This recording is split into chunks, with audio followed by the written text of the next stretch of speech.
Being you. Third principle.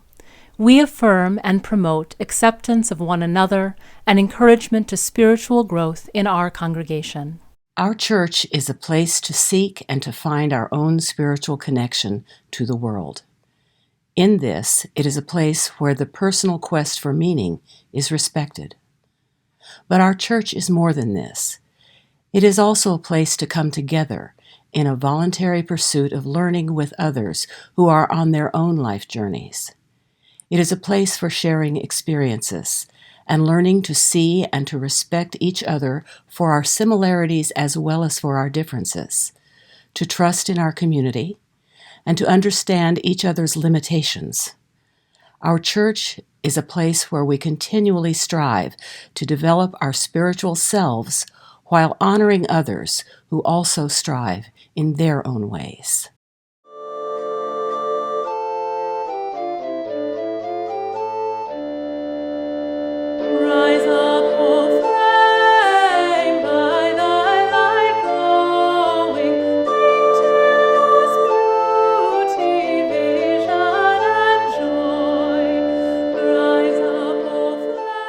Opening words.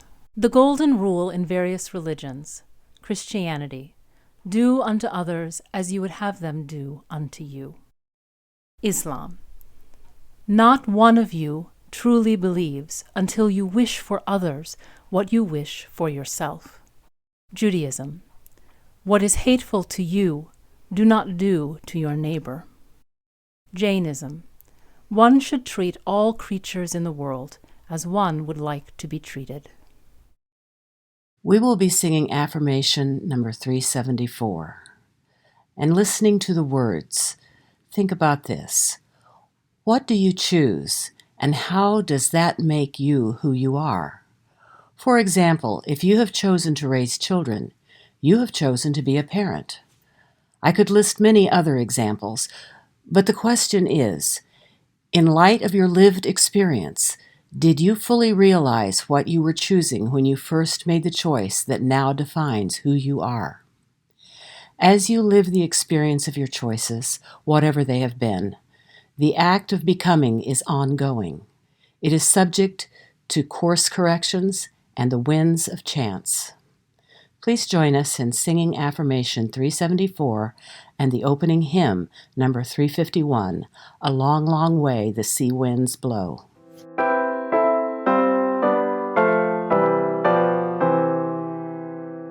Since what we choose is what we are, and what we love we yet shall be, the goal may ever shine afar, the will to win it makes us free.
Transitional words.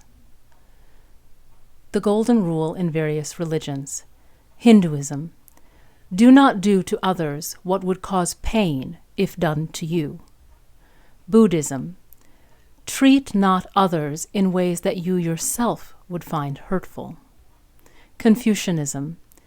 Do not do to others what you would not want done to yourself. Taoism. Regard your neighbor's gain as your own gain, and your neighbor's loss as your own loss. Part of my own journey in this time of my life includes being the chair of our UU board. As I came into this position, I became more aware of various concerns of the congregation, and in response, I decided to put a theme to my contribution as board chair. My chosen mantra for that theme is, "Communication is the key."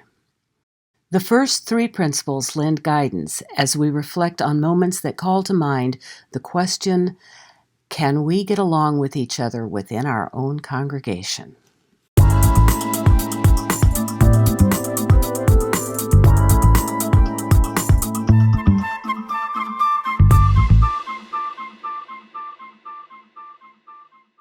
A free and responsible search for truth and meaning is a foundation of my study of our own UU through the editing and production of our weekly YouTube programs for over a year and a half now.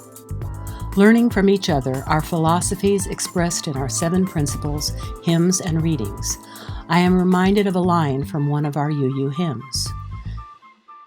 May all who speak here feel they have been heard.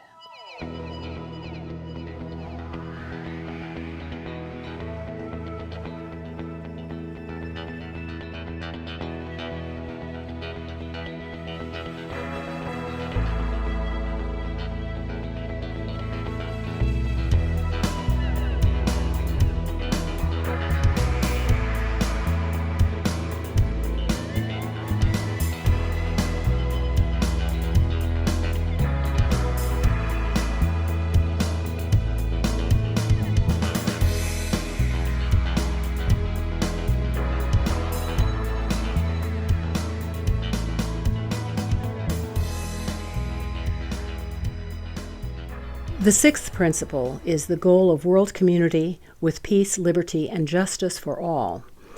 Now, the issue of sustainability on the surface doesn't seem like it addresses social needs, but it really does.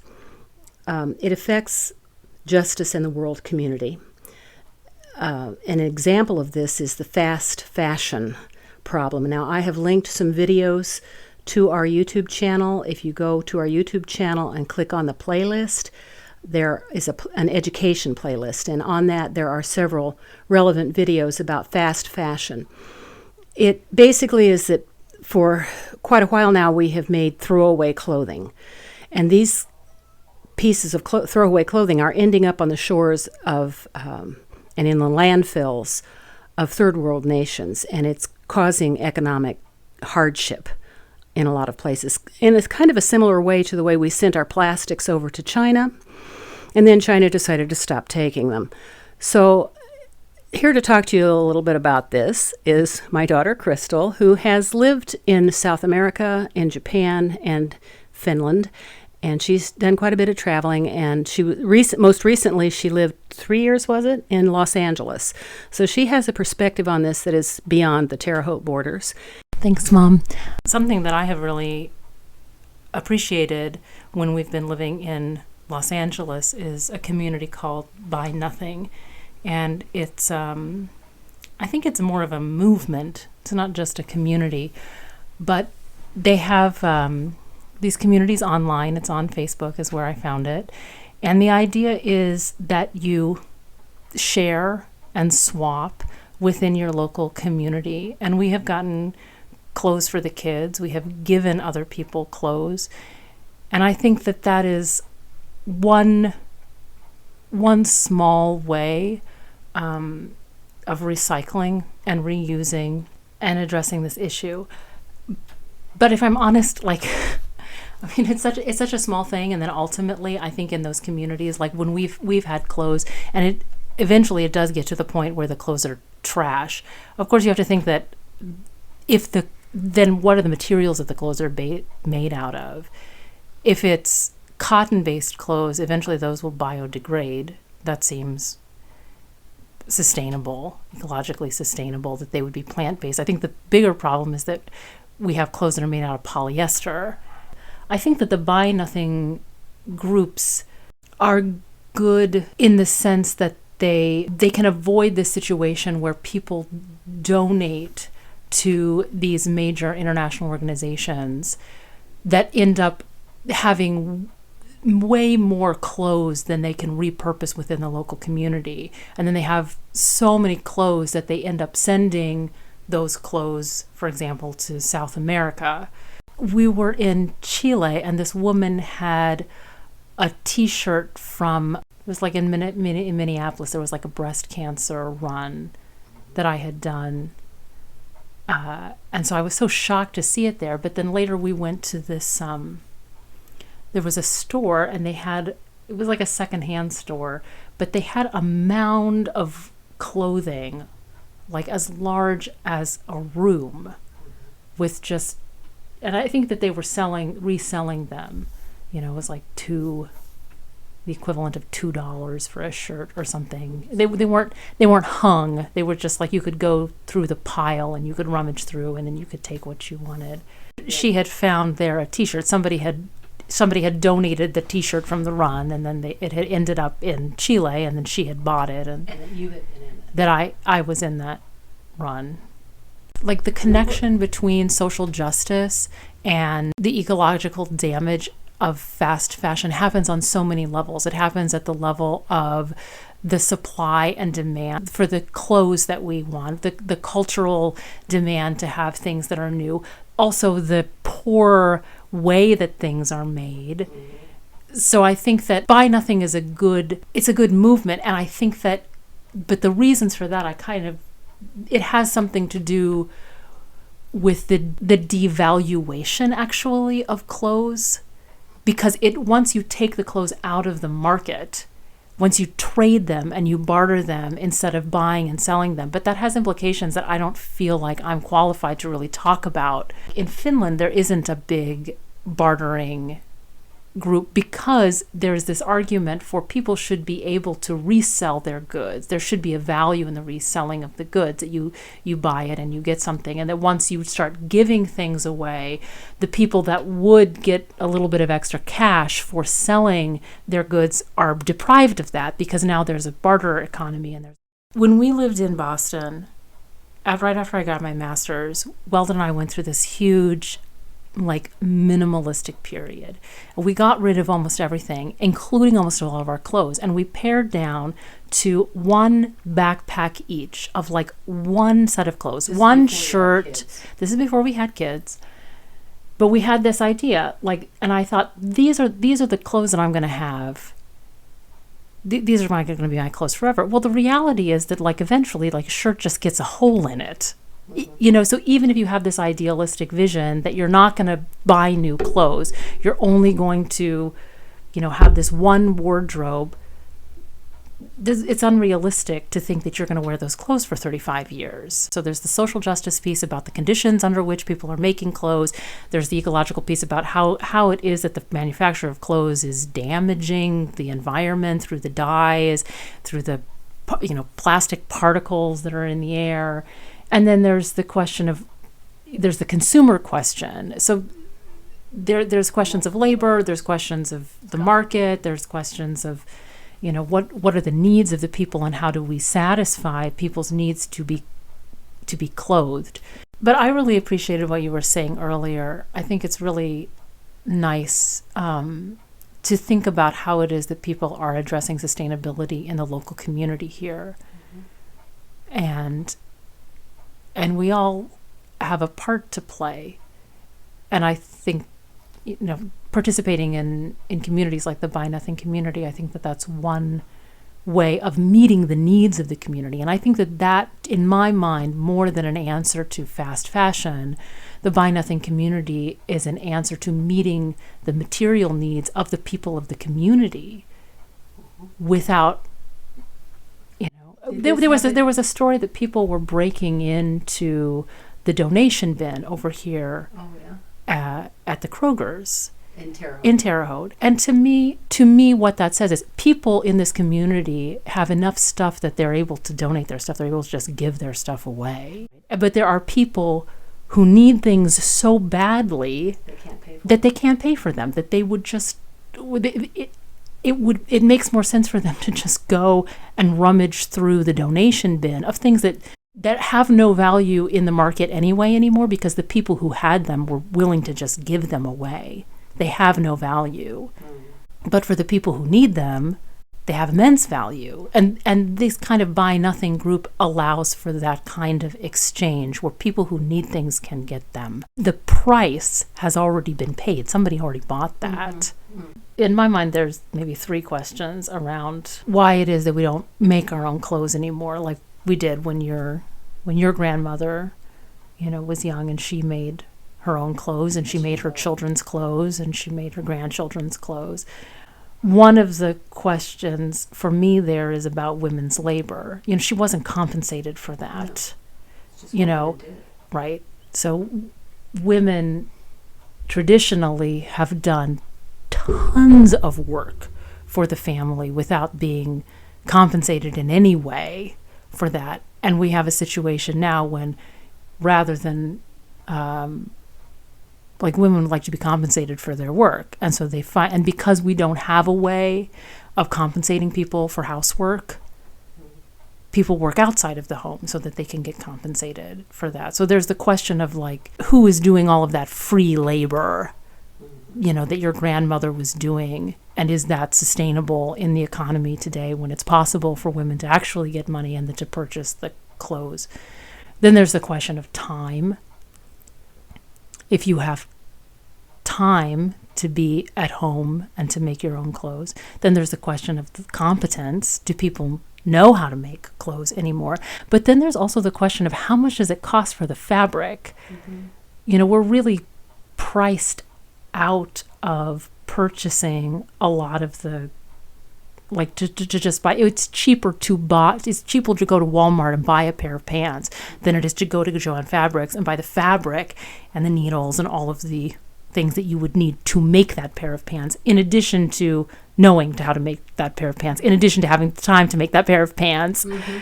So it's not a simple question of we should just make our own clothes, right? There's a whole way that society is structured that makes it possible for people to be at home making their own clothes. It's the way that capitalism works now, which has to do also with how labor is valued and how it is that the economy has to work, which means that people need to buy things and those things need to wear out so that you can buy more things, planned obsolescence.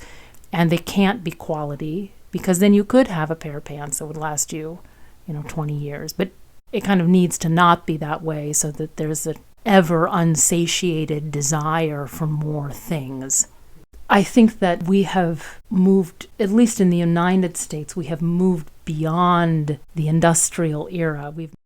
I think that the more, a big piece of the puzzle is globalization. So industrialization is part of that, but it's not a simple linear process that every nation is going through.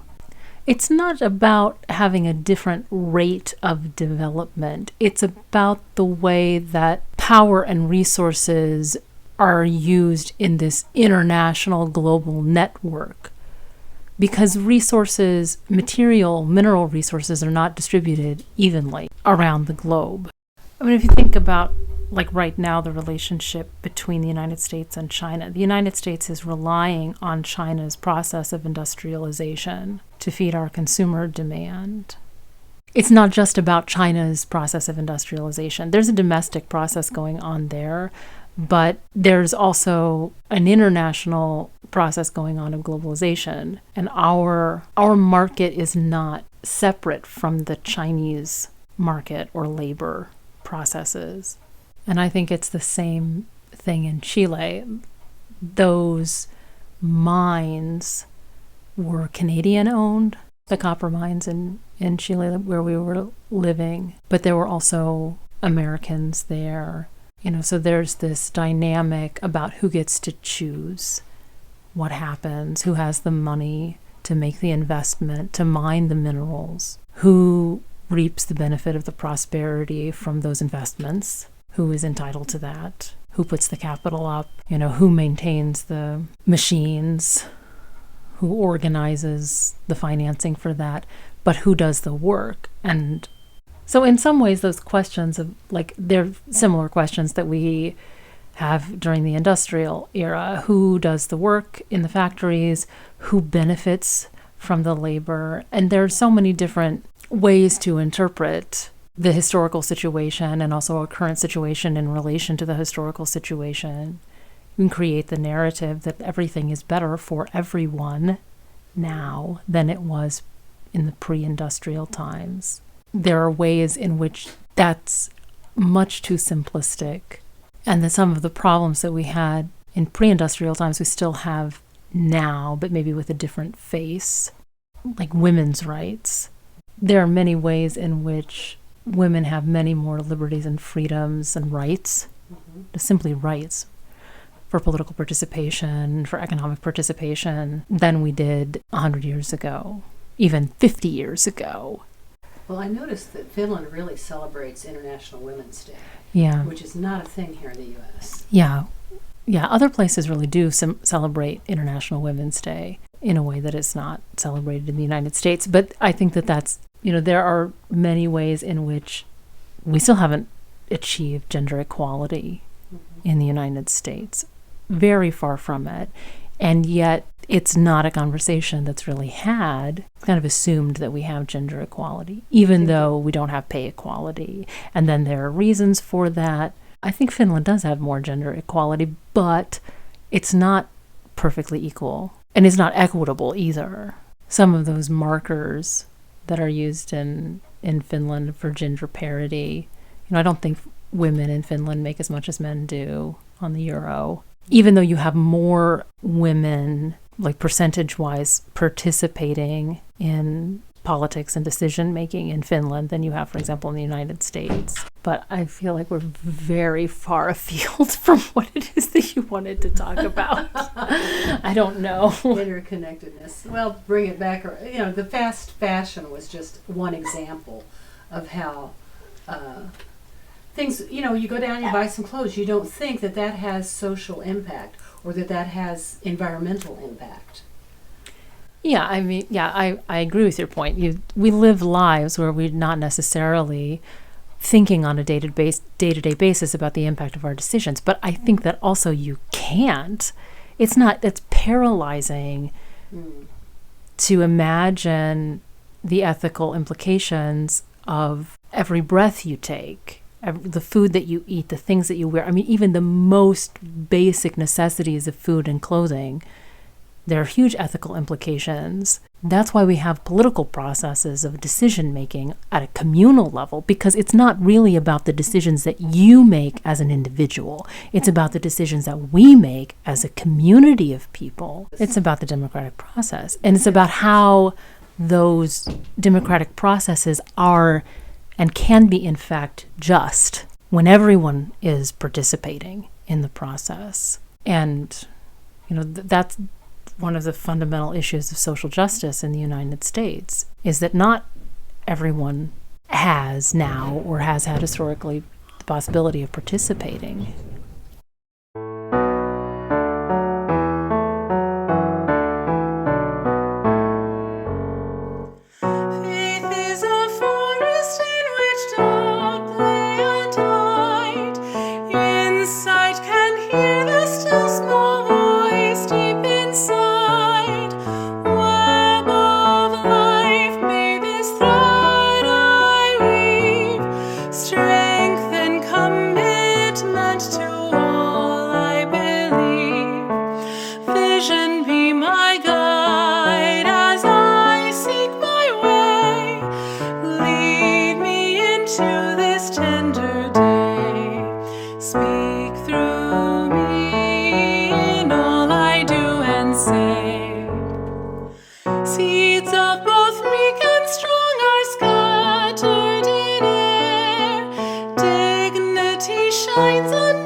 to this tender day. Speak through me in all I do and say.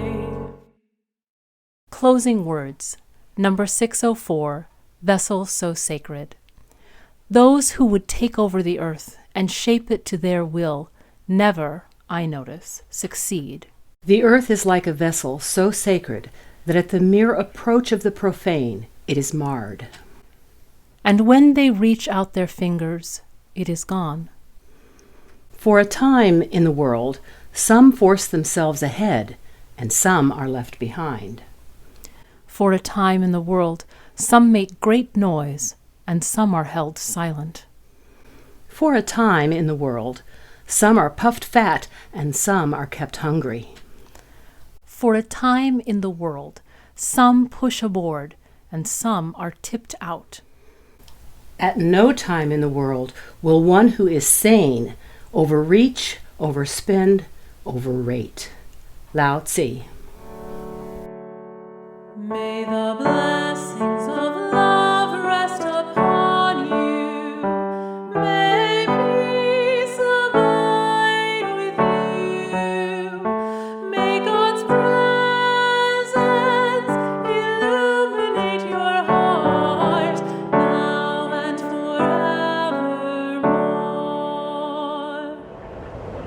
Go in peace.